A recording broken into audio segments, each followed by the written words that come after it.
Hello there, and welcome to another episode with another fantastic guest. Today we have Darlene Reina, and she is the head of IT at Calendly. You'll see now, she's got great personality. Not only is she smart, clearly, but she's also fun and really engaging and approachable. So, one of the things that was clear from the first moment I spoke to Darlene was that she is so outspoken and also very ambitious, and that is part of our theme today. So, welcome, Darlene. So happy to have you with us today. Awesome. Thank you. Super happy and excited to be here. Very cool. So, let's talk about that because you are outspoken. Were you always that way? Where did that come from? My parents would definitely say I was always outspoken. I grew up an only child. I also grew up the youngest of my cousins of that generation. I always needed to be outspoken to insert myself in conversations that excited me growing up.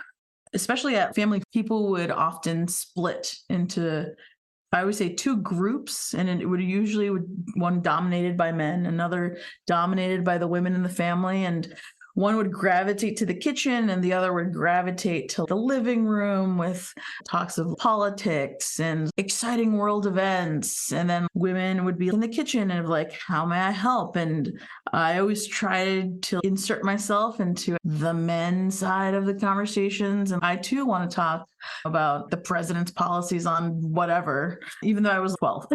So I probably didn't have much that people wanted to hear, but I always felt that I had to be outspoken to either be taken what I thought seriously at that age or to have my ideas spoken throughout. And so, yeah, that's where it really comes from. Yeah, so you said a couple of times you wanted to insert yourself in the conversation. And you also mentioned that you were interested in certain topics, and that's why you also wanted to just be there to be able to talk, even though the guys were hanging out, the men in the family, and the women were in the kitchen, but because you're from a Latin family as I Yes, am. yes. My family is Venezuelan, Latin, I guess, Latina myself. And yeah, I grew up in a family with very strong, independent women. But whenever it came to group dynamics, a lot of times, just unbeknowingly, we would fall into certain gender dynamics, even without noticing. As an only child, I always describe myself as both my dad's son, and I would go fishing with him, and I idolized him, and I always wanted to be him for a long time. And then I look at my mom, also very strong. But then when you look at how we fall into sort of certain dynamics of being maybe a support versus leading the cause or the household, whatever the case is, I always would then, as my mother's daughter, I'd always be like, how can I help? Where am I needed? Where do I need to bring trays of food to a certain function, pass out the appetizers, whatever the case is? And you see that, especially in group dynamics, we just tend to just fall into those gender dynamics. And I didn't notice it until obviously not when I was young, but I guess in the now you can term it that, yeah, I was trying to insert myself in the quote unquote conversations dominated by the men, only because they had the freedom to talk about the crap that they wanted to talk about. Meanwhile, on the other side, it was always what needs to be cut, what needs to be cleaned, what needs to be tackled for the family function or the gathering to go off without a hitch. Yeah. So you were trying to be helpful for the woman's side, but at the same time, you were interested in the conversations on the men's side because it was a broader scope. You're 100%. like, I want to go, I want to be there. Why can't I be there? So it wasn't even a barrier in your mind at all. You just went there and started Yeah, speaking. that for sure. Just one thing. Yeah, I never thought I couldn't. And I think a lot of that I'll credit to my dad, who I don't think he never tried, and trying to describe him very stereotypical Latino, but he never, that conversation of gender and like where one belonged, that never happened. Both in that was maybe the fact that I was his only child, so maybe that this is what it got. We're gonna roll with it. But I remember very distinctly, like when I wanted to go fishing with him, it was never a conversation of girls don't wake up at 4 a.m. with smelly buckets of fish. And I thoroughly loved fishing. I grew up in Rhode Island, or when I wanted to learn dominoes, And mind you, some of the best domino players in the family are women. My family, I should say, can kick butt. But that conversation never happened. So I'll credit him for that. But yeah, I never thought I couldn't insert myself in those conversations because I was never told I was to not. Yeah, so you probably never got that look, that parent look that it's frowning upon you being there or saying something that you shouldn't say. Or it seems your parents and your father in particular was very, and I guess both, because either one could at any point in time recriminate you to some extent or make you feel guilty or doing something wrong by leaving the kitchen and going chat with the guys in the For living sure. room. So because it seems like they welcomed you, you never felt you were doing anything wrong. There was nothing. For sure. Absolutely. All right. And when you say you insert yourself into conversations, I love that language. Yeah. Yeah. I say inserts because it's always looking for an opening of where I can say something, hopefully add value. But yeah, I definitely try to position myself, and especially in the now of like when I look for conversations where I add value or can make an impact, I guess I just go for it, whatever happens. But as I've early on in my career, I definitely was a lot more pickier about what conversations I would insert myself. I always say it's like, what hills am I willing to die on of process or ideas or visions that I want to have? And like, where do I want to expend all of my energy in trying to make something happen versus something where I'm like, maybe I'll disagree, but it's just not worth the argument or the fight or trying to win someone over. That is okay. A lot of times it feels like everything has to be a struggle. Sometimes you can just let things go by and it's not going to be the end of the world. And that's how I operated a lot as I've progressed in my career. I've gone from inserting myself in conversations to now leading conversations just through the role I have now.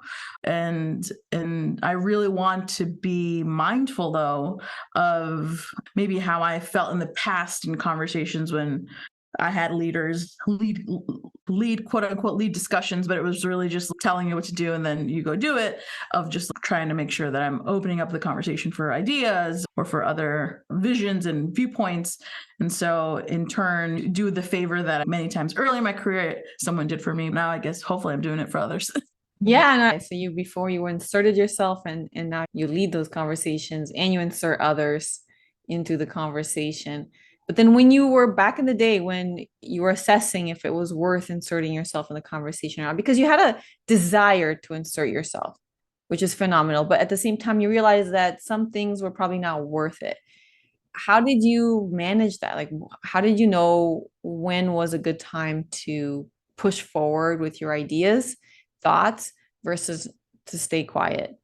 For sure. Early on, it was two things. It was now I learned this relatively late in my career, but it's like, what's your span of control? What are the things that are in your sphere that you can change, that you don't need others' approval or others' permission? What are things that you can just do on your own? And then do you have relationships that you've already built with folks where those are the stakeholders you have to convince? Or is it a whole new set of folks? Or is it a process that's been ingrained in for X years or by X people and it's their own passion project? It's really, I think, just assessing like, what is it within your control and who do you have to win over? And if the outcome is worth what you're trying to put into it. If I'm spending months and months trying to convince someone that this idea that I have for a new tool that's just going to revolutionize how we do IT, if that's going to take months and months to convince, then is it worth the energy? Or can I just spend that time elsewhere and maybe somewhere where I can make more of an impact, have more of a direct outcome? So yeah, I always judge, I'm like, is this a hill I'm willing to die on? And there's certain things like in my previous job, there was this tool that I was incredibly passionate about, but it was 10x the cost, but I really believed in it. And that was a hill that I for sure was willing to die on. I always say I staked my career on but I believed in it so much and it was incredibly successful.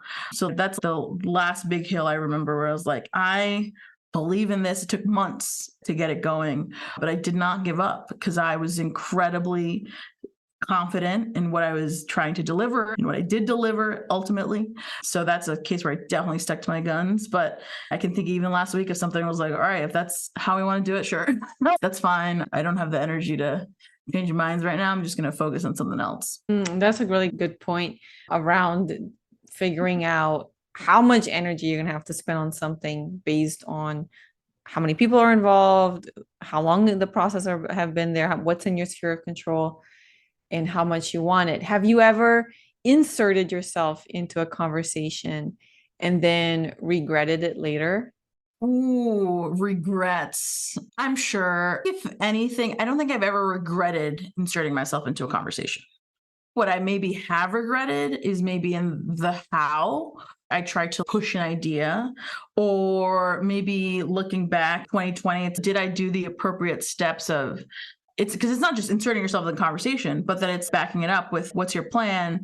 How are you going to get buy-in from stakeholders? How are you going to develop and lead this plan? How are you going to be accountable for what you want to accomplish? All that fun stuff. So I don't think I've ever regretted the inserting myself into a project or something that I truly believe on, but I definitely have regretted the ways that I've gone about certain things, and would definitely hit the replay button if possible. With failures and stuff and challenges comes opportunities to do better the next time. Yeah, and learnings were never born knowing it all. So it was definitely, and being able to learn quickly just by you saying, I maybe I didn't do well with the how, right? And that's something that a lot of people don't recognize. Yeah, That the outcome is not a result of speaking up, it's a result of how they've done it. for And, sure. and you having that ability and that sensitivity to understand those nuances and what was missing, that's huge. That's huge. Yeah.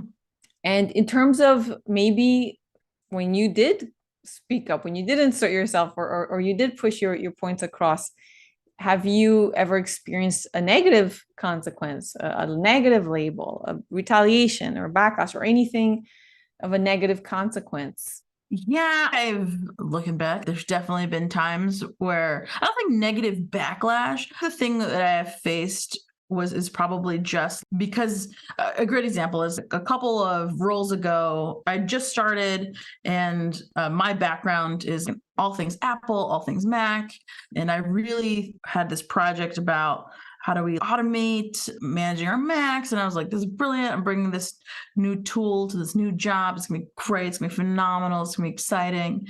But it wasn't necessarily, it was the first time that wasn't necessarily my primary area of responsibility. I was in tangentially, it was something that I needed, but ultimately leading Apple in that environment was not the thing I was hired to do. And when I presented this idea, there was such entrenchment into how things were done and how things had been done for at that point 10, 15 years. And so I didn't realize that there was going to be such a resistance to change for the sake of not changing. I'd never encountered that before. We're not doing something because it's one of my biggest pet peeves now, and it's because it's the way it's always been done. And oh God, even now I'm like, no, that's not enough. But so I took a step back. And then what it took was a one-on-one conversation with this other person to be like, hey, the way I went about that was not, I didn't mean to like step into your territory or your turf or whatever the case. I was just really excited about the opportunities and the potentials about introducing this new tool, a new process. And then just listening was part of the job, is to do certain things manually or whatever, because it allows me to connect to the people that we're helping and so on and so forth. So listening to that was able to add context, and we were able to move forward in a compromise. So it was less bull in a china shop and a little more finesse. But ultimately, I was still like pretty confident that in the long term and the moving forward, that was something that we needed to do in order to keep up and keep moving, especially in IT. The technology moves so fast. So yeah, no regrets in inserting, but definitely regrets in how I handled it in the beginning. Yeah, but it's interesting because it seems simply by explaining a little bit of the context. You said explaining why you were involved, why you were pushing for it, what you believed in, why you were so excited, what's the benefit that you were expecting, allowed to open up the conversation where previously there was resistance because maybe the other person was perceiving you as invading their area, her or his area. Yeah, for sure.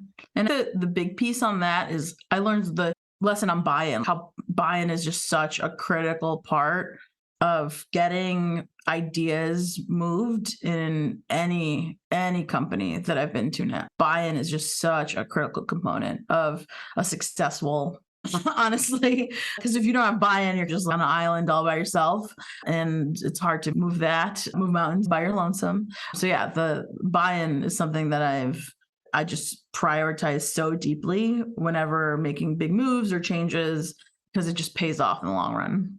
Any tips on how to get buy-in quickly and effectively? Yeah, I learned this sort of lesson not even in my professional career. For a couple of years, I did a lot of volunteering. I was on a board, and we were at a board retreat for a nonprofit called Riot Rhode Island. And in this retreat, we were doing those collaborative exercises that one does. And it was around the topic of self-interest. And I'd never heard it termed like this, but it applied so much to myself, and especially in IT, where sometimes burnout in IT is like, no, it's not, it's a known, and it's not a secret. Long hours, usually under-resourced, understaffed. And there is a lot of what I call selfless actions, where IT is always doing stuff for the business. It's always like, how can I move others along? How can IT be of service? Which is incredibly valuable, and that's how I operate, but in turn can lead to burnout. But then you have on the other spectrum, selfishness, which is where you keep everything to yourself. You don't do anything for others. It's all about me. And then there's the middle sort of part, which is self-interest. And so buy-in at the middle of buy-in needs to be self-interest in the sense that you should both give and get and figure out what are people's pain points and what are people's needs, and in return ask for what you need to be successful. If I go to finance and I'm like, hey, have this plan for this integration that's going to allow information to move from one area to another, and it's going to allow you to reduce the amount of times you're swivel chairing and typing in the same amount of data in one system to another system. But I, in return, should be able to ask, and in order to do that, I'm going to need your support, or I'm going to need resources in your department. And in return, I'm going to be able to facilitate this. That's incredibly important, and it makes both parties invested in the outcome. And so I always try to meet my business partners at the point of self-interest, because it means that we're both getting something out of our relationship, and we're both benefiting from having a really strong collaborative partnership. Interesting, that idea of self-interest. So you're actively seeking out what those ingredients are, what those areas of win are for both parties, and exploring that and negotiating that, and then focusing the asks in that specific area to get buy-in. 1,000%. And especially early on in a professional relationship, those win-wins are so powerful, because then in return, down the line, let's say there needs to be a moment of selfishness, then you have more of a ground to be like, hey, remember we did this, and now I'm trying to tackle this thing, and I really just need your help on this. That gets to just an area where you can then start to, maybe in moments, give more, or in other moments ask for more. And yeah, those areas of win are so powerful from the beginning, at least for me. So yeah. If you think of how deals are made, right? Deals are basically where both sides are happy and interested in what's happening. Otherwise, it wouldn't happen. So translating that into other projects or workplace dynamics, and maybe even you were talking about figuring out early on when you insert yourself into a conversation. Maybe that was one of your criteria was, hey, there's an opportunity here for self-interest with this other Mm-hmm. party. 100%, 100%. Yeah, that has just been such a key self-interest that really unlocked so much around how I operate. And and again, it's just who doesn't feel good about a win? Who doesn't feel great about a double win? And it's tangible. That's what collaboration is. Sometimes, especially historically, what I've seen, I think especially women tend to skew to the give. And we should be able to ask in the same capacity and with the same gusto that you're like, I'll do that favor for you. We like, and I was like, I hold myself to it. I was like, I should be able to ask as much as I give because that's balance. That is balance. Yeah, because if you're not asking as much as you give, there's someone else out there who's purely asking. Yes. And it's really unfortunate if women are not advancing because they're not asking. And I love how you say, so let's start here. How do you describe yourself? Yeah, I've mentioned this in various professional circles, and my partner's going to kill me that this became such a topic now. But I do describe myself as unabashedly ambitious. I've described myself even unknowingly since I was a child, but definitely now I own it 100%. So yeah, that's definitely that's sometimes my opening line, which sets the tone for conversations with strangers. But yeah. So let's break it down. What does it actually mean for you to be unabashedly ambitious? Yeah, not to loop it, I guess to loop it back to family. One of the people I admire most, I mentioned, is my dad, and he has that immigrant story that many people do, which he came to the States in '89, and he now is a high school chemistry teacher, living out his lifelong dream of being a teacher, and along Okay, this is when conversations on honesty or lectures of honesty would usually come up when I was a child. So I'll tell you the same abridged version, which was early when my dad came to the States. He worked as a janitor at a country club, seasonal job, backbreaking work, and he found a Rolex. He found a Rolex in a locker room, and he always says, Darlene, I could have sold that Rolex. I could have made a couple of $100 and it would have been good for a bit, but no, I gave back. The owner of that Rolex ended up being the owner of a small company in Rhode Island. And ultimately, because of that interaction, he gave my dad a job. It was the first stable job he had. And he ended up being at the company for 27 years. And throughout, my dad always asked for what he needed. He asked for what, and not just needed, but for what he wanted. He needed a green card. And he asked of it from his employer. And this was in the 90s, though, when things were a little more flexible. And that was actually a path to citizenship. Not so much the case now, but that's a whole other topic. And that's how my mom and my dad got their green card. And then he went to his employer and he said, I want to go to college.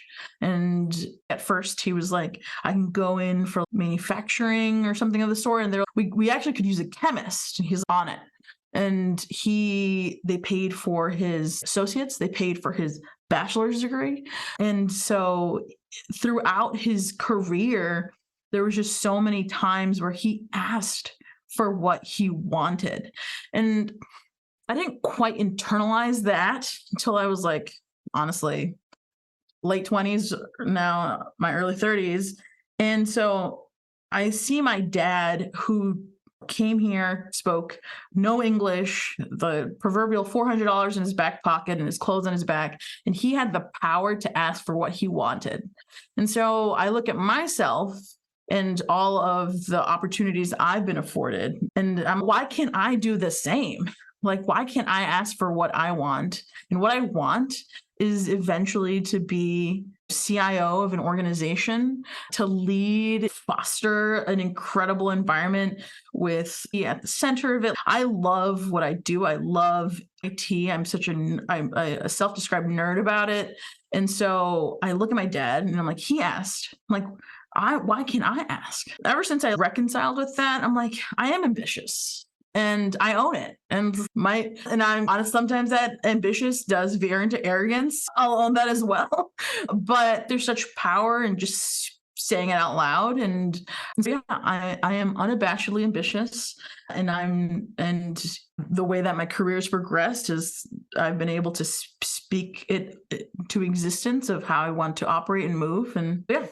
I love the story of your dad, and it's such a lesson because I don't know anyone really who has able to get so much from their employers just by asking. Those are big. Oh, and then they just gave it to you. And now, knowing as an adult, that's just not how it happens in the now. But no, I can't. I couldn't agree with you more. Yeah, it's fascinating. Now you say it, right? You recognize your ambition and you know what you want and you talk about it openly, which again, because sometimes there's this vision, this view that we shouldn't talk about these things because it's going to be seen as arrogance. But I don't see it as arrogant. But I get it because sometimes I have this crazy goal, which probably not going to reach, but it's nice to have a big goal to reach 1 billion people out of the 8 billion people on this planet with some level of assertiveness. I want them to know. I'm not saying you're not. Who says you're not? That's right. But sometimes I do feel silly saying it out loud because of societal expectations and pressures. But I like your unabashedly ambitious, and then you just let that all go and you just focus on what you want. And the more you say what you want to be CIO of an organization, the more likely you're going to get there faster. Yeah, 100%. 100%. Yeah. When I interviewed, I'll say almost both, when I interviewed someone who was going to be my boss, and they asked, you always ask questions of what is career development look for you and your direct reports, and he flipped that on me. And I was like, I said the words, listen, I'm unabashedly ambitious. This is what I want. And I want a leader who can help me get there. He was super receptive. He was actually like, whoa, like, hello. And then in return, when I was interviewing for this role, I said the same thing to who's not my now boss. And again, incredibly supportive and receptive. And so a lot of times, sometimes it's like we self-edit. I've done it 1,000,001 times. I do it every day when I know an answer. Well, I just did it right now. I know an answer and I say, the answer is 4 for 2 times 2. When you're like, I know the answer is 4. I've been knowing the answer is 4. Why are we saying I think, or it could be, and so I've been working on hitting the delete button, and the answer is 4. This is what I want. And so not I want to be CIO. No, I want to be CIO of a nonprofit or a large organization, whatever the case is. And there's just such power in just saying it and see where it lands. And if it doesn't land well, then maybe are going to be best supported or best belong. In my case, at least no one's told me it hasn't landed well, but you never know. I think that transparency is key during the interview process, because you also don't want to end up in the wrong place, the wrong organization, under the wrong leader who you're going to be clashing with when you're trying to move up towards your goals. You want someone who's going to help you get there. And that's a great way to test the waters. Is just explicitly say it and just see how they respond. They respond. 100%. So that is a great strategy. And let's say it more. People, let's say it. What you want and make it big. There's nothing there. There's no arrogance there at all. I don't see arrogance. Has anybody ever said that you're arrogant because of that? Oh, no, never because of that. Definitely because of other moves I've made in my life, but never because in a professional setting I've said, you know what, I am unabashedly ambitious. For sure, I'm sure my parents at one point or another in my youth have called me arrogant for 1,000,001 other things. But no, again, it's never landed in a bad way. And it's probably I've been incredibly lucky. I also am just like, especially now, I'm at a point in my career where I can just, you said it best, like test the waters. And it's, am I going to be in an organization that can support my ambition? And in turn, though, I again, I love what I do and I work incredibly hard when I am on the clock in the job. I just don't know any other way. And it goes back to that area of self-interest. People need to a job is sure it's a passion, it's also a transaction. You should be getting out of it where you're putting in. We're not here for the sacrifice for nothing. We're here to move our own goals, whether personal or professional. So many times people will give their all in a job and then realize that the effort that they're putting in isn't what they're getting back, whether it's monetarily, whether it's a work-life balance, whether it's able to push their personal goals in other ways. And so, yeah. I agree with you. It goes back to that concept that you share, the self-interest. And because if you don't have self-interest, at some point you lose interest in just giving. 100%. And then everybody's losing. 1,000%. Yes. So you told me something. You said that you see yourself in a lot of these roles, leadership roles, as glorified sales. Yes. Tell me more about that, because I can see it. You talked about buy-in, right? That's a sales yes act as well. I put myself as a glorified salesman, especially now running my career. I started as a technologist, right? I was doing the integrations. I was scripting solutions. I was doing the work that actually does the movement. And the now though, and my last job was a hybrid between this, what I call a glorified salesman, and then actually doing the work. And this was now veering more into just that glorified salesman. And then the reality is I spend most of my day selling, whether it's my boss or my business partners on ideas will move or whatever the case is forward. I've spent so much time just pitching, being like, hey, this is what I want to do. This is how I want to do it. These are the resources I want to put together. But I'm no longer the one that does it, which part of me misses because I am a nerd about my job and I love the job and I love IT. But I think knowing what I need to do is that glorified salesman of getting buy-in from my stakeholders, getting approval from either other leaders or my own leader, and selling a vision across a swath of folks. That's all I'm doing is I'm selling ideas, I'm selling vision. I'm no longer clickety-clacking on the back end. And yeah, that's where that glorified salesman comes in. And it's all a circle of getting that buy-in, meeting in self-interest. At the end of the day, you're just trying to sell an idea. Yeah, you're selling an idea, and it's a completely different skill set than what you needed early on as a technologist. Yes. And I definitely struggled, I think, a bit in that my last role was definitely that transition point when I was no longer an IT engineer and I was now fully into sort of the manager leading a core team of folks, but had to ratchet up the focus on selling the story and building a story, and how do you present the story, and how do you convince people that this story is the story we have to focus on now? Because I get pitched ideas and my boss gets pitched ideas from his team, and we can't say yes to everything. So it's like, how do I sell on my project as the yes? And it's so critical now that where you're just, at least for me, is you're just selling a story about what you want to accomplish, how you want to accomplish it, and how it will generate the outcome that you think will be beneficial either for your department, the company, the business, whatever the case is. So yeah, and part of that is to be able to articulate the value of those ideas, of that vision, of that project, of that product, whatever that is, even of your team, all over, everyone, with all stakeholders. Yeah, articulating value is something that sales is really good at, right? They have their AR, they've got their MR, they got all the RRs, and they're able to articulate, like, you know what, we were able to generate X dollars from these leads, and this is how we know we're doing a phenomenal job.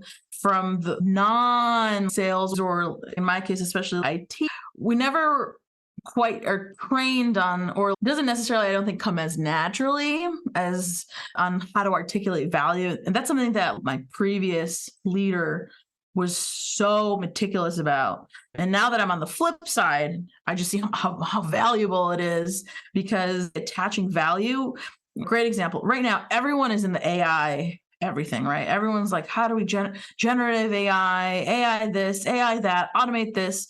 That's a great and valuable place where if you're not in that space, then maybe you're not focusing on the right things. That's just my personal opinion.